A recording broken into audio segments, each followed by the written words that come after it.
Tengo la línea y me da muchísimo gusto saludarte, Juan Carlos Romero Hicks, coordinador del PAN en San Lázaro. ¿Cómo estás, querido Juan Carlos? Gracias por la oportunidad.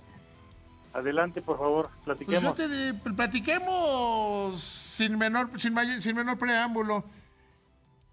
¿Qué opinión te mereció la comparecencia hoy del secretario de Hacienda?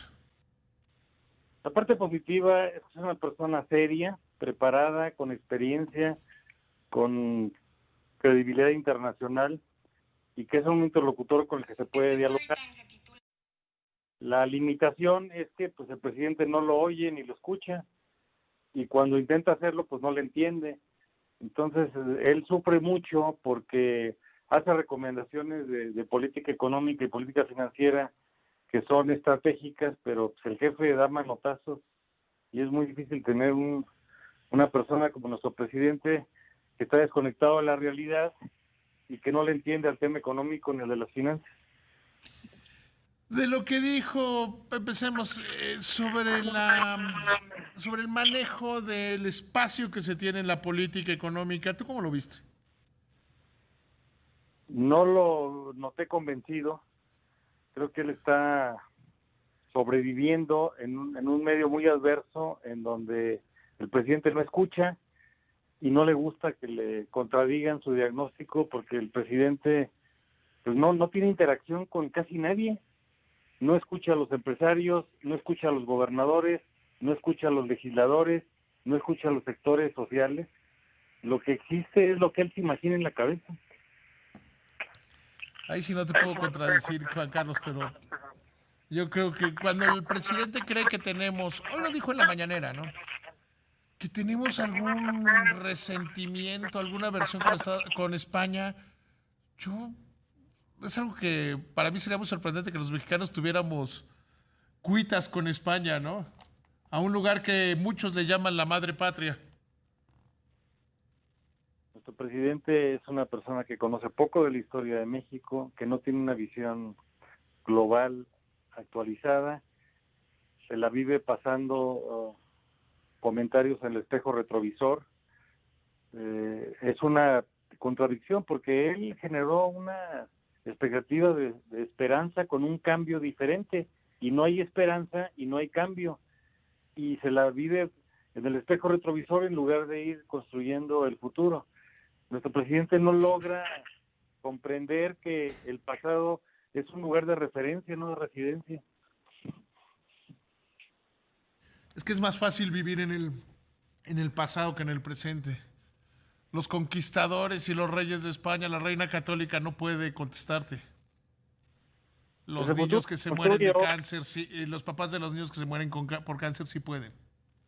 el futuro se construye hoy y hay que construirlo y nos toca a todos nosotros. Hay una ausencia, veamos el discurso ante Naciones Unidas. Creo que ningún mexicano se sintió identificado y lo comparamos con otros jefes de Estado. Él hasta fecha reciente pues, era jefe de un partido, era jefe de un movimiento, pero no ha reconocido que es un jefe de gobierno y que tiene que ser un jefe de Estado.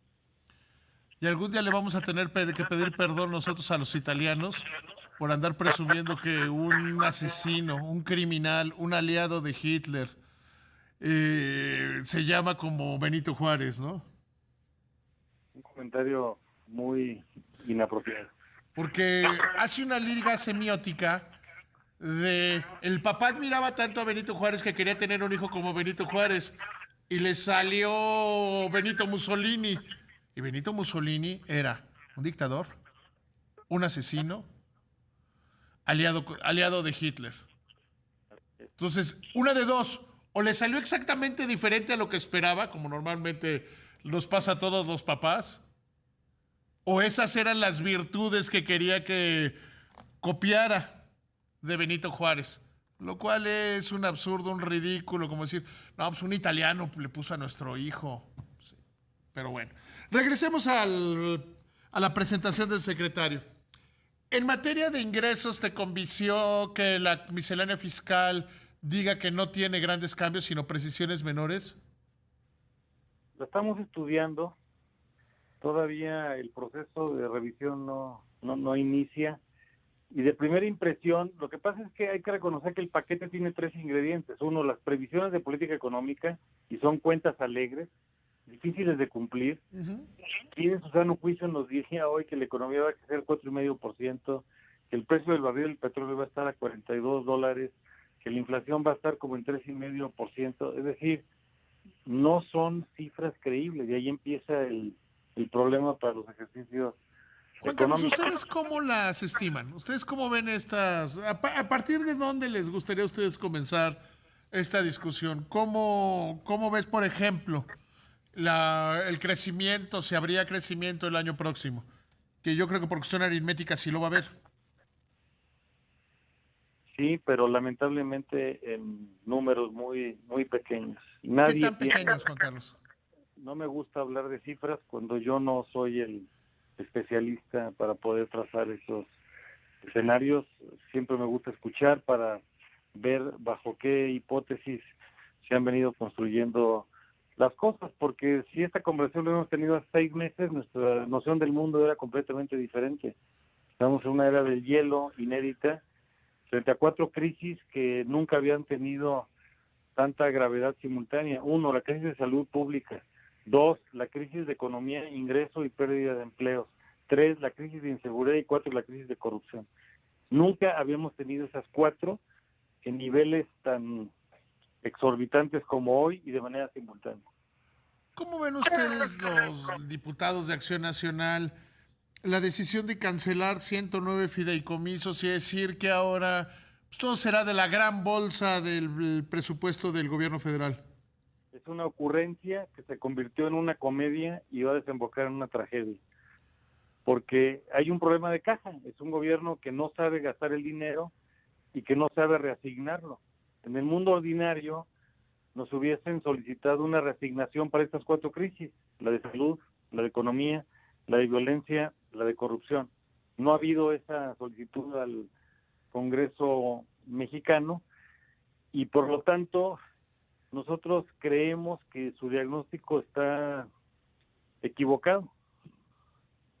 Y en el caso de los fideicomisos, empezó porque en abril, hay que recordar, hacen un decreto suspendiendo fideicomisos para que la Tesorería de la Federación recoja el dinero. Primer paso.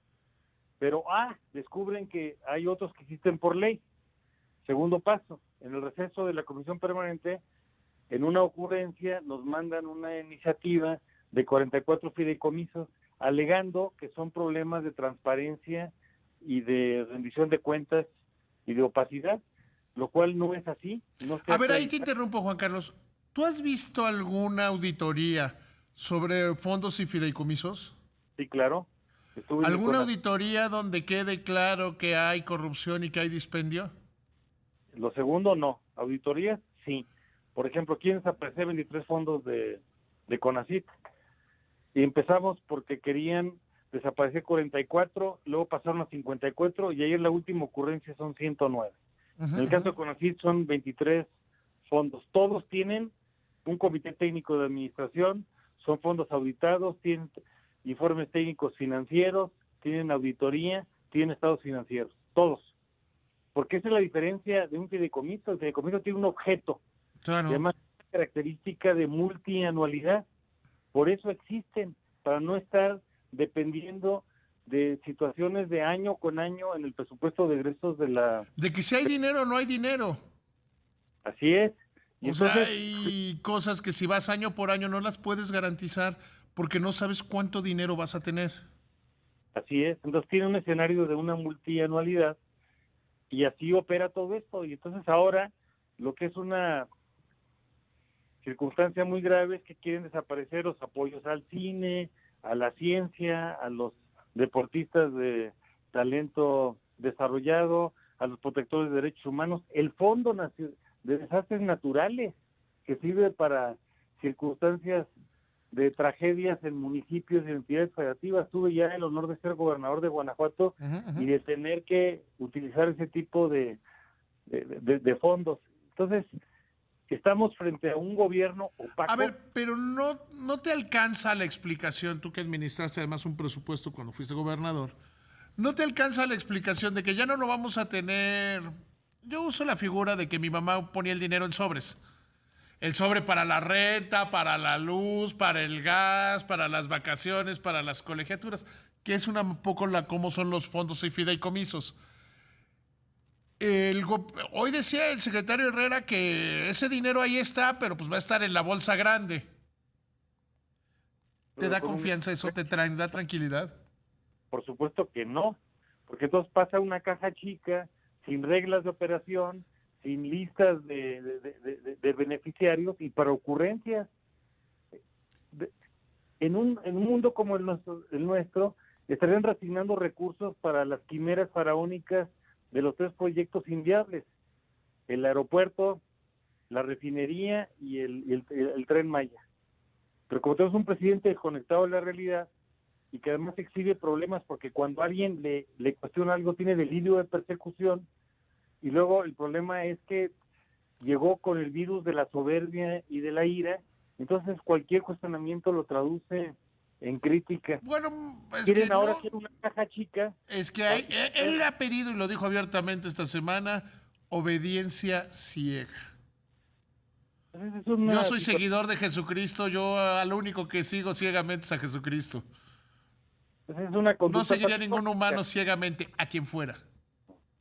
Ningún jefe de Estado y ningún jefe de gobierno que tenga madurez cree esas cosas, y menos en un régimen democrático en donde tenemos que entender la pluralidad como una divisa y como no y no como un mal tolerado. Entonces quieren crear cajas chicas, entonces están urgidos de dinero, 150 mil millones de pesos, porque además ya se gastaron los fondos que recogieron, tres en específico. Uno, hay un fondo de estabilización petrolera que se fue diseñando durante varios Ujú, años ujú. para una crisis y se lo empezaron a gastar antes de esta crisis. Retomo la conversación con Juan Carlos Romero Hicks, coordinador de Acción Nacional en la Cámara de Diputados. Juan Carlos, decías que están tomando tres fondos del que ya se gastaron el dinero. Sí, el primero es el Fondo de Estabilización Petrolera, el segundo es el Fondo de Apoyo de Entidades Federativas y el tercero es el Fondo para Gastos Catastróficos, que se diseñó y tenía 83 mil millones de pesos cuando entró nuestro presidente, precisamente para las personas que no tienen seguridad social y que Ujú, son ujú. para niños con cáncer, enfermedades renales, enfermedades hepáticas. Ayer, de última hora, ya en las ocurrencias, por la rendija en la Comisión de Presupuesto, trataron de poner un transitorio para que 33 mil millones de pesos de ese fondo pasaran a la Secretaría de Salud. No, ese fondo se hizo para otro propósito. Entonces tenemos que respetar las reglas sobre las cuales hemos venido construyendo. Ahora, si alguien tiene duda y alguna auditoría nos arroja alguna irregularidad, hay que tomar nota y corregir de inmediato, pero no lo han hecho. Claro, porque si se dice que había corrupción y había fraudes y no se actúa, se está promoviendo la impunidad, que eso es corrupción. Así es. Y se hicieron además 10 parlamentos abiertos para revisar los 44 fondos que querían desaparecer, y fueron los grandes cineastas. ¿Qué le vamos a decir a Guillermo del Toro, a González Iñárritu, a a Alfonso Cuarón, a Mates Escalante? ¿Qué le vamos a decir que ahora ya por una ocurrencia de un manotazo ya no da el dinero para el cine? ¿Qué le vamos a decir a los fondos de ciencia, que muchos de ellos son con participación internacional y que atienden necesidades de la vida cotidiana, las nuevas enfermedades, las nuevas energías, el agua, el cambio climático, la biodiversidad, el Estado de Derecho, la pobreza, la desigualdad? Todo ese tipo de cosas no pueden quitarse de un día para otro, y en este momento necesitamos prudencia, sentido estratégico, legalidad. Y para todo, el presidente nos dice tres cosas. Uno, yo soy honesto. Pues él lo puede ser, pero tiene equipo que no lo es. Segundo, se la pasa criticando el pasado cuando hay que estar haciendo construcciones de futuro. Y tercero, nos dice, soy austero. Quizás sí en su vida personal, pero es austericidio.